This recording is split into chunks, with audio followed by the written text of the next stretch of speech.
Friends, आप सभी का स्वागत है हमारे इस ऑनलाइन ट्यूटोरियल चैनल पे। मैं हूं संजय।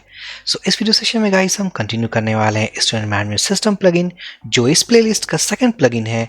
और इस वीडियो में हम एक काफ़ी इंटरेस्टिंग टॉपिक को डिस्कस करने वाले हैं, और वो ये है कि जो भी थर्ड पार्टी प्लगइन्स जो हमें चाहिए अपने स्टूडेंट मैनेजमेंट सिस्टम प्लगइन के लिए, हम उसे किस तरीके से अटैच करें। जैसा कि हमने डिस्कस किया था कि हम यूज़ करने वाले हैं डेटा टेबल के फीचर्स को अपने एक सिंपल टेबल के साथ, तो हम किस तरीके से उसके प्लगइन फाइल्स को हम अपने इस स्टूडेंट मैनेजमेंट सिस्टम प्लगइन के साथ किस तरीके से बाइंड करें। मेरी एक रिक्वेस्ट है, अगर आप चैनल पे नए हो, सब्सक्राइब नहीं किया है, फटाफट चैनल को सब्सक्राइब कर दीजिए ताकि ऐसे अमेजिंग क्वालिटी कंटेंट्स जो मैं आपके लिए क्रिएट करता हूँ वो आप तक पहुँच पाए। मैं जाऊँगा विजुअल स्टूडियो कोड, और अगर आपको याद हो तो पिछले वीडियो में जो लेआउट हमने क्रिएट किया था student system list student page, तो यहाँ पर ये सिंपल सा टेबल स्ट्रक्चर है, बट हम इस सिंपल टेबल स्ट्रक्चर को कन्वर्ट करने वाले हैं एक डेटा टेबल लेआउट में। डेटा टेबल लेआउट में कन्वर्ट करने के लिए हमें प्लगइन फाइल्स की नीड है, जो कि थर्ड पार्टी प्लगइन फाइल्स हैं। सबसे पहले उन्हें डाउनलोड करना होगा, अपने प्लगइन के अंदर सेट करना होगा, और उसे सही तरीके से एक्शन हुक को यूज करके प्लगइन के साथ बाइंड करना होगा। तो फटाफट से हम प्लगइन फाइल्स को डाउनलोड करते हैं। तो हम जाएंगे ब्राउजर पे और टाइप करने वाले हैं डेटा टेबल्स। तो यहाँ पर हमारे पास फर्स्ट लिंक है, jQuery प्लगइन है ये। हम इस पे क्लिक करेंगे। क्लिक करते हैं इसके डॉक्यूमेंटेशन से हम दो फाइल्स को डाउनलोड करने वाले हैं। फर्स्ट हम देख पाएंगे एक CSS फाइल है जो कि डिज़ाइन प्रोवाइड करने वाला है, और एक है जावास्क्रिप्ट एक प्लगइन फाइल जो कि हमारे सिंपल टेबल स्ट्रक्चर को एक फीचर्स के साथ डेटा टेबल में कन्वर्ट करने वाला है। तो सबसे पहले हम इस फर्स्ट फाइल लिंक को हम कॉपी कर लेते हैं। कॉपी करने के बाद हम ब्राउज़र पे जाएंगे। हम रिमूव करने वाले हैं // फ्रंट साइड से, एंटर प्रेस करने वाले हैं। तो ये पूरा CSS कोड है हमारे डेटा टेबल का, जो कि हमें डाउनलोड करके अपने प्लगइन के अंदर सेट करना है। तो सिंपल राइट क्लिक करके आपको क्लिक करना है सेव एज, और सेव एज पे क्लिक करते ही आप इस फाइल को सेव कर पाओगे अपने लोकल सिस्टम में। CSS फाइल को सेव करने के बाद अब हम सेव करने वाले हैं अपने जावास्क्रिप्ट प्लगइन फाइल को। तो वापस से हम इस लिंक को हम कॉपी कर लेते हैं। कॉपी करने के बाद open a new tab, paste कर देंगे। फ्रंट साइड के तरफ से इन दोनों फॉरवर्ड स्लैशेस को हम रिमूव करते हैं, एंटर प्रेस करेंगे, और ये एक jQuery प्लगइन फाइल है डेटा टेबल का, जो कि मोस्ट इंपॉर्टेंट फाइल है इसके फीचर्स को यूज करने के लिए। तो सिंपल राइट क्लिक करना है, क्लिक करना है सेव एज, और इस फाइल को सेव करना है अपने लोकल सिस्टम में। तो यहाँ पर मैंने दोनों प्लगइन फाइल्स को डाउनलोड कर लिया है। अगर मैं जाऊँ फोल्डर स्ट्रक्चर, तो हम देख पाएंगे ये हमारा वर्डप्रेस सेटअप है जिसके अंदर वो प्लगइन इंस्टॉल्ड है, और ये वो प्लगइन फाइल्स हैं CSS की फाइल एंड जावास्क्रिप्ट की jQuery फाइल। तो हम क्या करने वाले हैं, दोनों फाइल्स को हम कट कर लेंगे। WP कंटेंट प्लगइन्स, हम जाने वाले हैं अपने स्टूडेंट मैनेजमेंट सिस्टम प्लगइन के अंदर, और यहाँ पर क्रिएट करने वाले एक फोल्डर एसेट्स के नाम से, और यहाँ पर हम इन दोनों फाइल्स को फर्स्ट पेस्ट कर देंगे। उसके बाद हम कुछ फोल्डर्स बनाने वाले हैं, जैसे कि ये एक CSS फाइल है, इसको हम प्लेस करेंगे एक CSS फोल्डर में। CSS हम इसे ड्रैग करके ड्रॉप कर देते हैं। नेक्स्ट हम क्रिएट करने वाले हैं JS फोल्डर, जहां हम प्लगइन फाइल्स को पुट करने वाले हैं jQuery के। सो copy and drag and drop. तो सक्सेसफुली हमने दोनों फाइल्स को डाउनलोड करके अपने प्लगइन के अंदर लोकली पुट कर दिया है। अब इन दोनों फाइल्स को प्रोग्रामेटिकली हमें अटैच करना है अपने प्लगइन के साथ। तो हम क्या करेंगे, जाएंगे अपने इस क्लास के अंदर, और उससे पहले अगर हम देखना चाहें फोल्डर स्ट्रक्चर, तो ये प्लगइन का मेन फोल्डर है। उसके अंदर हमने क्रिएट किया था एसेट्स, इसके अंदर दो फोल्डर्स क्रिएट किए थे CSS, ये रही वो CSS फाइल, और यहाँ पर है इस JS फोल्डर के अंदर वो जावास्क्रिप्ट की jQuery प्लगइन फाइल। अब इन दोनों फाइल्स को अटैच करना है अपने प्लगइन के साथ। तो हम जाने वाले हैं अपने इस क्लास के अंदर। और एक बात, अगर फ्रेंड्स आपने वीडियो यहीं से स्टार्ट किया है, ये आपका फर्स्ट वीडियो है, तो मैं स्ट्रांगली रिकमेंड करूंगा कि इस पूरे प्लेलिस्ट का वीडियो नंबर 1 से स्टार्ट करें, ताकि हर एक कॉन्सेप्ट, हर एक वीडियो का जो हमने क्रिएट किया है एक क्वालिटी के साथ, वो आपको समझ आए। चलिए हम आगे देखते हैं। तो जो प्लगइन फाइल्स हमने डाउनलोड किया है उससे लिंक करने के लिए अपने प्लगइन के साथ हमें यूज़ करना है एक action hook, that is admin enqueue scripts. क्योंकि जो प्लगइन फाइल्स हम यूज़ करने वाले हैं वो एडमिन पैनल में यूज़ करेंगे अपने डिज़ाइंस के लिए। कहने का मतलब है ये जो दो डिज़ाइंस हमने क्रिएट किया है, list student and add student, ये एग्जिस्ट करते हैं हमारे एडमिन पैनल के अंदर। तो हम यूज़ करने वाले हैं action hook with admin enqueue scripts. उसके अंदर हम पास करेंगे कॉल बैक फंक्शन और वो मेथड हम डिफाइन करने वाले हैं अपने इस क्लास के अंदर। तो सबसे पहले उस एक्शन हुक को हम कॉल करते हैं अपने इस कंस्ट्रक्ट मेथड के अंदर। सो एड एक्शन, और यहां पर हम यूज करने वाले हैं एडमिन इनक्यू स्क्रिप्ट्स, और यहां पर हम पास करने वाले हैं array first parameter this keyword जो कि क्लास रेफरेंस है। नेक्स्ट हम पास करेंगे कॉल बैक फंक्शन जो कि मेथड डिफाइन करने वाले हैं अपने इस क्लास के अंदर। तो चलिए हम यहां रखेंगे जैसे कि एड स्टूडेंट प्लगइन फाइल्स, ये मेथड नेम है। हम इसे कॉपी कर लेते हैं। कॉपी करने के बाद मेथड या कह ले add plugin files, so public function add student plugin files. अब यहाँ पर हमारे पास दो कॉन्सेप्ट हैं। जो फर्स्ट कॉन्सेप्ट है कि क्या हमें अटैच करना है, तो हमें अटैच करना है कि स्टाइल शीट फाइल, इसका मतलब एक CSS फाइल, और दूसरी होगी हमारी जावास्क्रिप्ट की प्लगइन फाइल। तो यहाँ पर हम दो डिफरेंट फंक्शंस को यूज़ करने वाले हैं। फर्स्ट होगा हमारा wp_enq_style, उसको यूज़ करके हम अटैच करने वाले हैं CSS की प्लगइन फाइल को। और जो नेक्स्ट फंक्शन है वर्डप्रेस का वो है wp_enq_script, जिसे यूज़ करके हम अटैच करने वाले हैं अपने जावास्क्रिप्ट के प्लगइन फाइल को। तो सबसे पहले हम अटैच करने वाले हैं स्टाइल शीट फाइल। सो wp_enq_style, और इसके पैरामीटर्स अगर आप ध्यान से देखो, जो फर्स्ट पैरामीटर हमें पास करना है दैट इज हैंडल, इसे कहते हैं स्क्रिप्ट आईडी या स्टाइल आईडी। इसका मतलब जो फाइल हम अटैच करने वाले हैं डायनामिक तरीके से एक आईडी को क्रिएट करेगा, जो आईडी हम यहाँ पास करेंगे। तो हम पास करने वाले जैसे कि हम जो प्लगइन फाइल अटैच करेंगे, जैसे कि वो होगा डेटा टेबल, तो हम रखने वाले हैं डेटा टेबल CSS। नेक्स्ट है हमारे पास SRC का मतलब है सोर्स फाइल, जिस फाइल को हमें अटैच करना है। तो यहाँ पर जो अटैच करना है हमें प्लगइन के मेन फोल्डर के अंदर से, CSS फोल्डर के अंदर से jquery.datatables.mean.css। सो इस फाइल को अटैच करने के लिए हम यूज़ करने वाले हैं अपने सेकेंड कॉन्स्टेंट को, that is SMS_plugin URL। Simple, हम इसे कॉपी कर लेते हैं। कॉपी करने के बाद डॉट ये कंटेन करता है प्लगइन के फोल्डर स्ट्रक्चर तक। उसके बाद हम जाएंगे एसेट्स के अंदर, CSS के अंदर, और यहां से अटैच करने वाले हैं jQuery CSS के अंदर। अगर मैं फाइल को रीनेम करूं ताकि हम फाइल के नेम को कॉपी कर सकें, कॉपी करने के बाद हम इसे यहां पुट कर देंगे। सो आफ्टर फाइल सोर्स, जो नेक्स्ट पैरामीटर हमें पास करना है डिपेंडेंसीज, तो ऑब्वियसली ये जो प्लगइन फाइल हम अटैच करने वाले हैं ये किसी के ऊपर डिपेंडेंट नहीं है। तो यहाँ पर हम पास करेंगे एक blank array. So after this parameter जो नेक्स्ट हमें पास करना है बूलियन वैल्यू, जो कि होगा वर्जन नंबर। ये टोटली ऑप्शनल है, या तो हम पास कर सकते हैं या नहीं। तो यहाँ पर मैं पास करना चाहूँगा वर्जन, जैसे कि मैं रखना चाहूँगा 1.0। नेक्स्ट है जो कि ऑल्सो एक ऑप्शनल पैरामीटर है, जैसे कि हम देख पाएंगे मीडिया। तो यहाँ पर बाय डिफॉल्ट वैल्यू जो कि है मैं वही यूज़ करूँगा। तो सक्सेसफुली इस लाइन ऑफ कोड के हेल्प से हमने अपने CSS फाइल को अटैच कर दिया है। अब बात है जो एक्शन हुक हमने अटैच किया है, इस मेथड को कॉल करें। कॉल करने के बाद इस CSS फाइल को हमारे इस प्लगइन पेज पाथ के साथ अटैच कर दे। नेक्स्ट हम अब यूज़ करने वाले हैं अपने सेकंड फंक्शन, जिसके थ्रू हम अटैच करने वाले हैं अपने जावास्क्रिप्ट के प्लगइन फाइल को।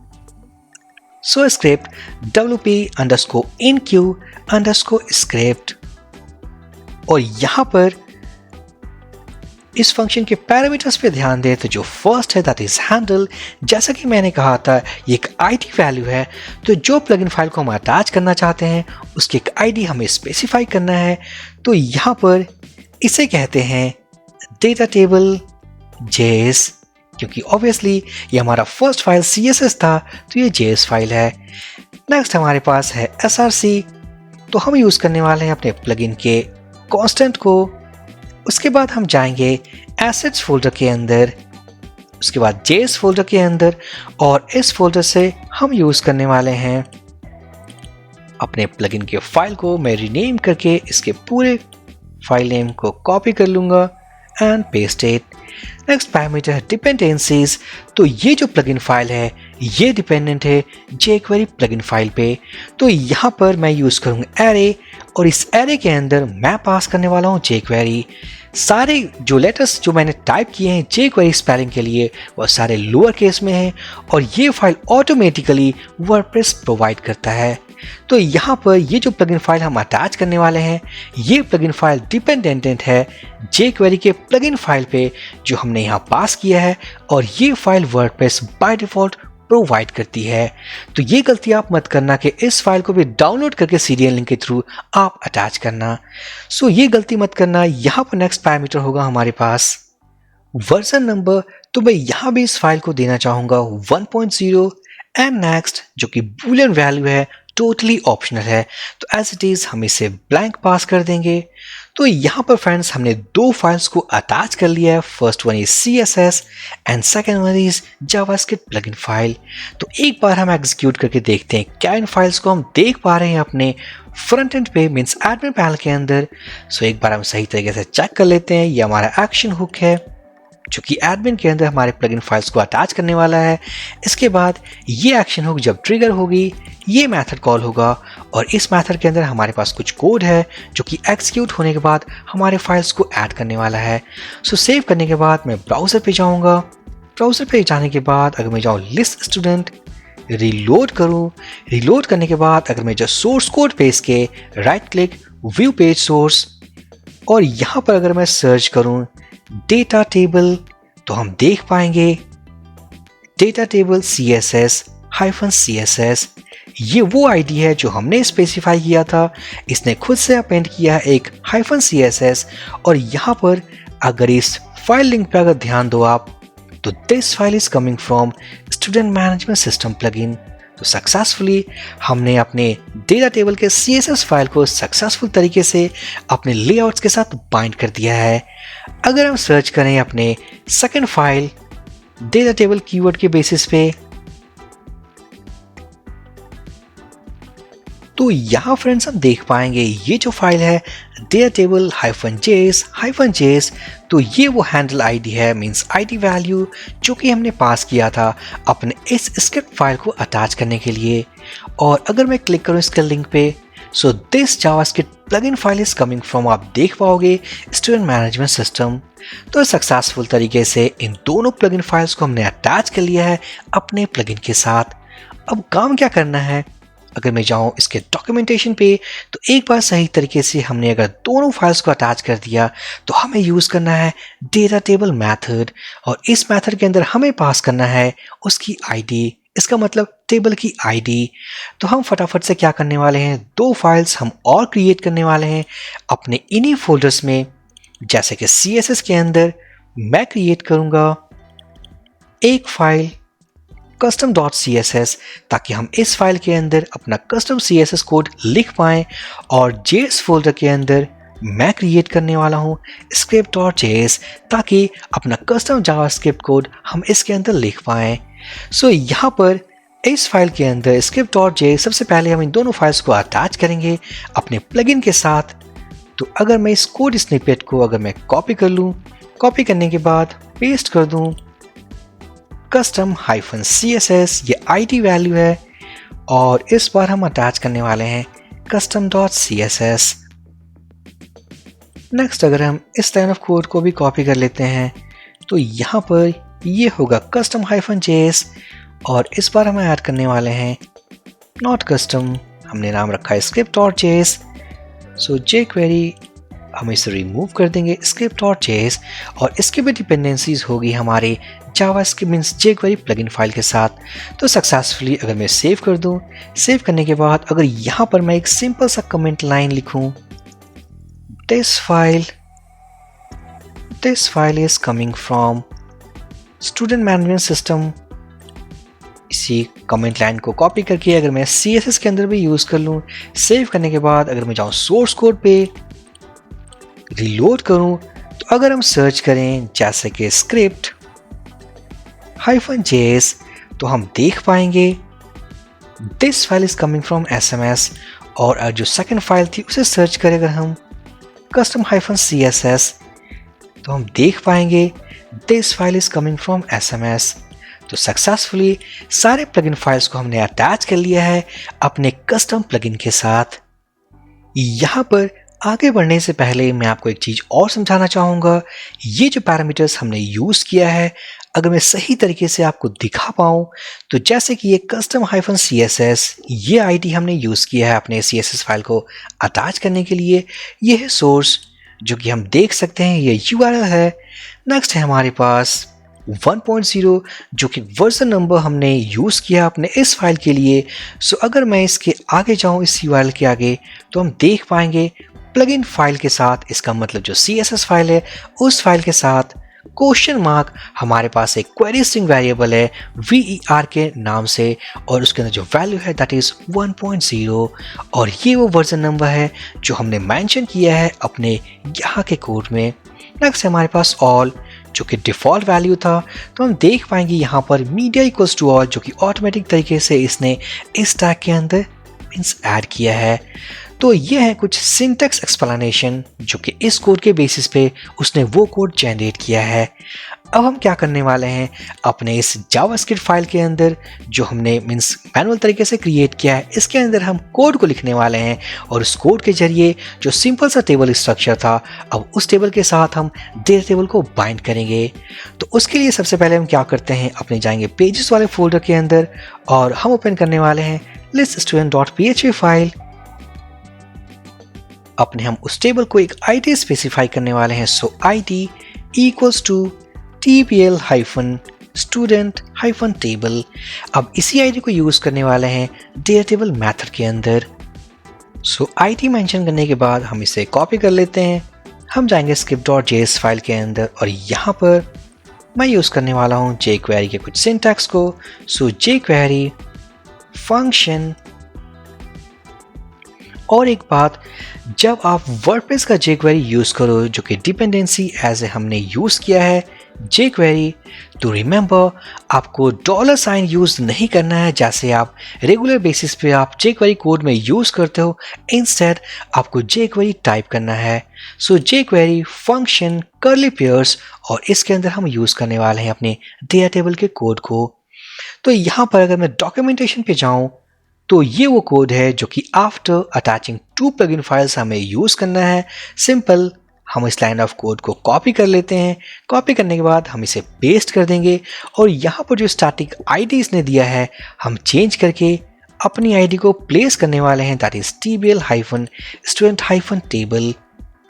सो सेव करने के बाद अगर मैं जाऊँ ब्राउजर पे और अपने उस लेआउट को अगर मैं रीलोड करूँ, तो हम देख पाएंगे ये जो टेबल था हमारा, ये टेबल अब कन्वर्ट हो चुका है एक डेटा टेबल में, जहां पर हमारे पास पेजिनेशन लेंथ, हम देख पाएंगे पेजिनेशन, सर्च बॉक्स, साथ ही साथ सॉर्टिंग। तो अभी फिलहाल हमारे पास एक ही डेटा है, बट अगर हमारे पास नंबर ऑफ डेटा रोज होंगे तो उस केस में हम इन सारे फीचर्स को टेस्ट कर सकते हैं। सो यहाँ पर अगर मैं सर्च करूँ तो हम देख पाएंगे no matching records found, remove करते ही हमारे पास वो स्टैटिक रो है। तो सक्सेसफुली हमने अपने इस वीडियो में अपने कुछ प्लगइन फाइल्स को जो कि थर्ड पार्टी प्लगइन फाइल्स थे या जो हमने क्रिएट किया था उनको अटैच किया अपने स्टूडेंट मैनेजमेंट प्लगइन के साथ। साथ ही साथ हम क्या करने वाले हैं इस वीडियो में, ये जो custom.css फाइल हमने जो क्रिएट किया है, इस फाइल के अंदर अब हम सारे CSS कोड को जो हमने टाइप किया था हम इन्हें रिमूव करके अब हम इसे यहाँ पेस्ट कर देते हैं। तो सिंपल, सबसे पहले हम इसे कट कर लेंगे। ये लिस्ट स्टूडेंट लेआउट का है, तो यहाँ पर एक कॉन्फ्लिक्ट आ सकता है हमारे इस केस में, क्योंकि हमने यहाँ भी कार्ड यूज़ किया है और ऐड स्टूडेंट के केस में भी हमने कार्ड यूज़ किया है। तो हम क्या करते हैं, इसे करते हैं टेबल हाइफन कार्ड। इसी तरीके से हम यूज़ करने वाले हैं टेबल हाइफन कार्ड। ओके, सो ये सब कुछ चेंज करने के बाद अगर मैं जाऊँ लेआउट पे, HTML स्ट्रक्चर में भी हमें चेंज करना होगा।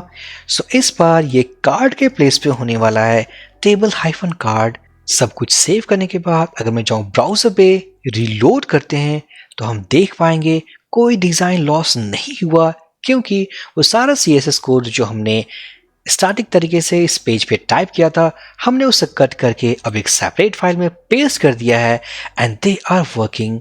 सो इसी तरीके से अगर मैं कट कर दूं अपने इस एड स्टूडेंट लेआउट का भी, तो हम इसे कट कर लेते हैं। कट करने के बाद हम जाएंगे custom.css फाइल और यहाँ पर इस सारे कोड के बाद अगर हम पेस्ट कर दें, तो इस बार हम इस कार्ड को चेंज नहीं करेंगे, क्योंकि ये एक डिफरेंट एलिमेंट है, क्योंकि लेआउट के केस में हमने चेंज कर दिया था table card. So it is okay. अब हम इस लेआउट से इन स्टाइल टैग को रिमूव कर देते हैं।